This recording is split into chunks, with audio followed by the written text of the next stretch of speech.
In the heart of Grand Rapids, with the unassuming charm of Midwestern architecture, sat relics of yesteryears, an antique shop that time itself seemed to have forgotten. Its windows, speckled with years of dust and abandonment, concealed the trove of antiquities that lay within. James, the man standing outside these windows, was an anomaly amidst this setting. His eyes, dark and intense, bore the weight of forgotten sorrows, mirroring the same strange mixture of fascination and dread that the shop inspired. James was a journalist, not by birth, but by choice. A choice he'd made to steer his life away from the shadowy confines of depression and the seductive allure of addiction. His camera, worn and reliable, hung around his neck, a testament to battles fought and the stories born from them. As he entered the shop, the air shifted subtly, as though the very atoms were startled from an ancient slumber. The scent of antiquity, a blend of aged paper and the faint metallic tang of time-worn trinkets, hung heavy. The shopkeeper, an elderly man with a labyrinth of wrinkles etched onto his face, looked up from his ledger, eyes glinting with a secret that made his skin prickle with unease. "Something particular you're looking for, son," the shopkeeper croaked, a cryptic smile crawling onto his face. "Nothing specific," James replied, his gaze wandering over the disarray of objects, each carrying a history as unique as the next. "Just browsing." As he meandered through the aisles, he was inexplicably drawn to an old mirror, framed in what seemed to be bone. The reflection bore an uncanny distortion that made him look otherworldly. He felt an uneasy sense of familiarity, a memory he couldn't place, and moved away, shaking his head in an attempt to clear the unease. "So," the shopkeeper called, pulling him out of his thoughts, "you're new to Grand Rapids, ain't you?" "How can you tell?" James asked, adopting an amiable smile as he approached the counter. "Son, in a town like ours, a new face is as clear as day," the old man replied. His gaze, intent and probing, held James. "But it's not just that. You've got a certain air about you, the air of a man looking for more than what meets the eye." James's heart fluttered uneasily. "I'm a journalist. I suppose it comes with the territory." "A journalist, huh?" The shopkeeper's eyes sparkled with newfound interest. "Well then, son, perhaps you'd like to hear some stories about our little town." As the afternoon stretched into the evening, James left the shop feeling both fascinated and unsettled. The items, the stories, and the strange interest of the shopkeeper lingered in his mind, leading him into a labyrinth of curiosities that would later unfold into unimaginable horrors. But for now, as he walked away, he carried the sense of being drawn into something far more expansive and far more terrifying than a money laundering operation. As days bled into nights and James began peeling back the layered history of Grand Rapids, an unsettling undercurrent began to ripple through his reality. Each connection he drew between the relics of yesteryears and the town's influential figures was punctuated by an unshakable dread, a dread that descended each night, tangling itself into his dreams, making them a playground for the antique items he'd encountered. In his slumber, he would find himself traversing landscapes that did not adhere to the laws of earthly geometry, where horizons twisted into themselves, where shadows slithered and twitched.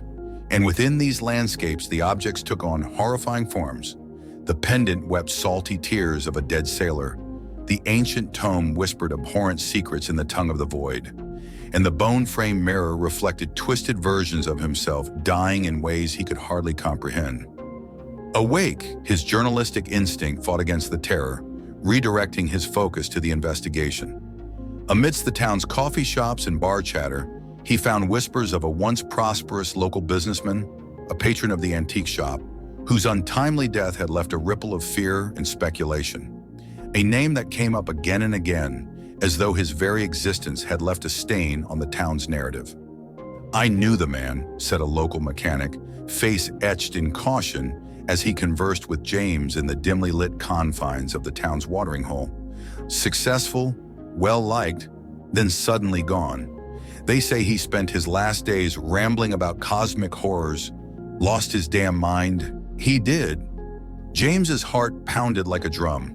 The stories from his dreams and the old businessman's fate shared a haunting similarity. Yet he needed more.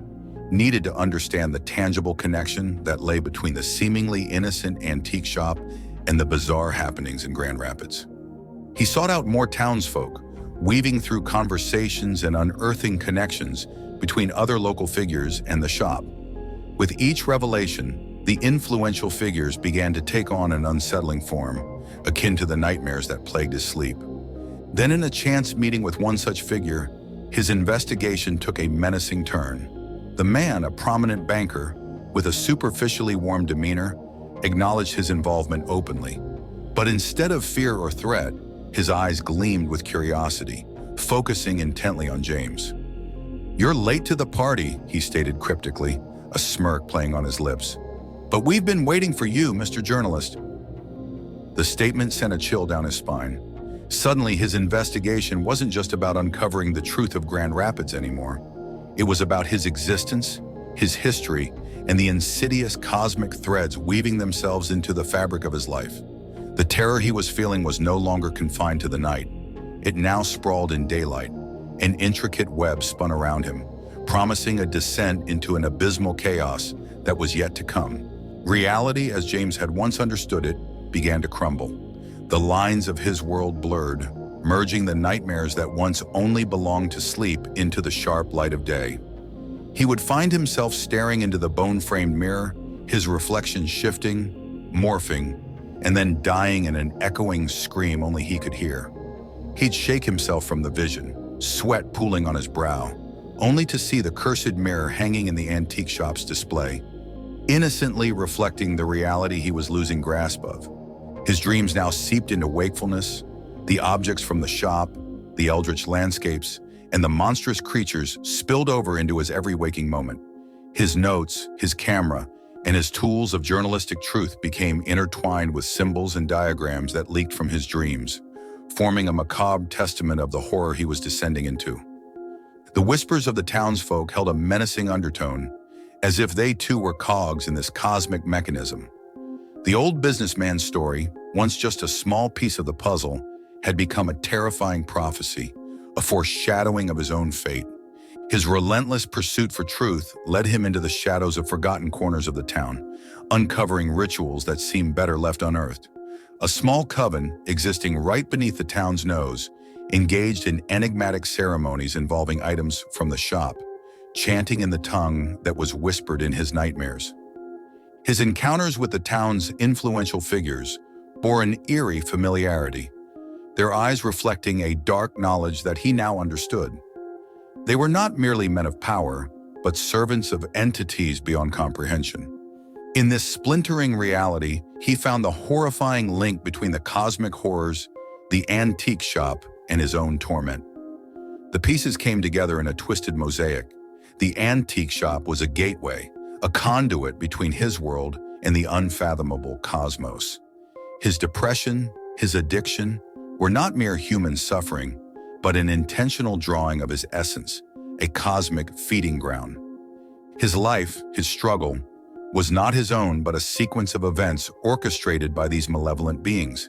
His persistent pursuit of truth, his sincerity, his past were not just his strengths, but also the bait that drew them to him. "Ah, you see it now, don't you?"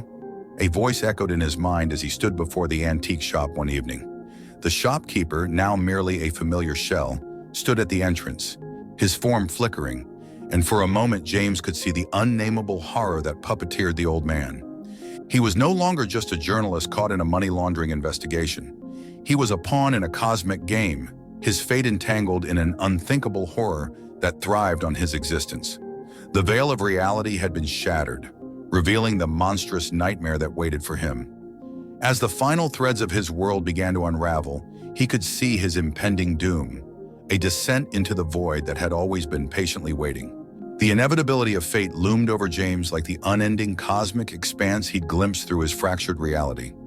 His every moment, every thought, every heartbeat was now saturated with the presence of the monstrous entities. His world was no longer just Grand Rapids or the antique shop. It was a boundless nightmare, coiled in the unfathomable reaches of cosmic horror. His sanity, once his loyal ally, turned into an ethereal wisp, dancing just beyond his reach. It was replaced by an incessant whisper, a serenade of his impending end that wound around his consciousness.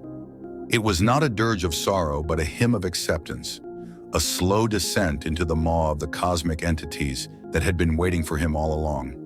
The figures of Grand Rapids, mere human forms inhabited by otherworldly horrors, moved around him, mirroring the twisted ballet of his dreams. They spoke to him, their words twining into the unearthly language that danced in his nightmares. They were not threats or fears any longer, but a grotesque reflection of his own fate. He found himself before the antique shop one last time, the shopkeeper, a hollowed shell, waiting. "Are you ready, son?" he asked, the human guise barely concealing the monstrous puppeteer within. In response, James only offered a resigned nod. The terror had been replaced by a desolate calm, a surrender to his inevitable end. He was the moth that had been drawn to the flame, only to realize that the flame had been waiting for him all along. His final moments were not marked by struggle, but by acceptance. As he stepped into the shop, the world outside warped, the buildings twisting into monstrous shapes, the sky opening up to reveal a swirling vortex of unnameable colors. Inside, the antique items swirled around him, losing their earthly forms and merging into the abhorrent, living landscape of his nightmares. His screams, his pleas, his resignation were consumed, the echoes of his existence feeding the ever-hungry entities. And in his final moments, he was not merely a man. He was a tale of cosmic horror, his consciousness absorbed into the ancient entities, his essence a mere droplet in the unending ocean of unfathomable terrors. His existence was not obliterated, but transformed, an eternal testament of the terrifying truths that lurk just beyond the realm of human comprehension. As the shop door closed, it concealed not just the end of James, but also the untold horrors that awaited the next wanderer. The antique shop remained a quaint part of Grand Rapids, the echo of his final moments locked within, waiting patiently for the next round of the cosmic game. His story, however, lived on. An unfinished manuscript, a collection of fragmented notes, a final testament that whispered of a truth too terrible, too monstrous, too cosmic to fully grasp. Thank you for tuning in. If you enjoyed our content, show your support with a like and subscribe, and stay notified by hitting the bell icon. Expect more cosmic horror from Eldritch Tales Factory, and feel free to explore our other stories. See you in the next video.